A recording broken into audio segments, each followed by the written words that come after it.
திருத்தணி அருகே 15 வயது சிறுமியை காதலித்து கர்ப்பமாக்கிவிட்டு கைவிட்ட இளைஞரை போக்சோ பிரிவின் கீழ் போலீசார் கைது செய்தனர். திருவள்ளூர் மாவட்டம் திருத்தணி அரசு மருத்துவமனையொட்டியுள்ள முட்புதருக்கு அருகே கடந்த 11ஆம் தேதி காலை அழுகுரல் கேட்டு பொதுமக்கள் அங்கு சென்று பார்த்தபோது பிறந்து சில மணி நேரமான பெண் குழந்தையை கண்டு அதிர்ச்சியடைந்தனர். குழந்தையை மீட்டு அரசு மருத்துவமனையில் ஒப்படைத்தனர். அந்த குழந்தைக்கு சிகிச்சை அளிக்கப்பட்டு பின்னர் திருவள்ளூர் மாவட்ட சமூக நலத்துறை அதிகாரிகளிடம் ஒப்படைக்கப்பட்டது. இதுகுறித்து திருத்தணி போலீசார் வழக்கு பதிவு செய்து விசாரணை மேற்கொண்டனர். ஆனால் விசாரணையில் எந்தவித முன்னேற்றமும் ஏற்படாத நிலையில் இந்த வழக்கில் திடீர் திருப்பமாக திருத்தணி அனைத்து மகளிர் காவல் நிலையத்தில் வாங்கனூர் பகுதியை சேர்ந்த 15 வயது பெண் ஒருவர் புகார் மனு ஒன்றை அளித்தார். அதில் தனது வீட்டிற்கு அருகே வசித்து வரும் கருணா என்பவர் தன்னை 2 ஆண்டுகளாக காதலித்து வந்ததாகவும் அப்பொழுது அவருடன் நெருங்கி பழகியதில் கர்ப்பமடைந்ததாகவும் கூறியுள்ளார்.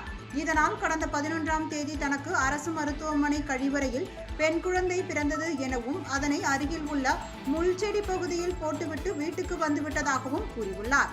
தன்னை திருமணம் செய்து கொள்ளும்படி காதலன் கருணாவை கேட்டுக்கொண்டதாகவும் அதற்கு அவர் மறுத்துவிட்டதால் அவர் மீது நடவடிக்கை எடுக்க வேண்டும் எனவும் கோரியிருந்தார். அதன் பேரில் போலீசார் போக்சோ பிரிவின் கீழ் வழக்கு பதிவு செய்து கருணாவை கைது செய்து சிறையில் அடைத்தனர்.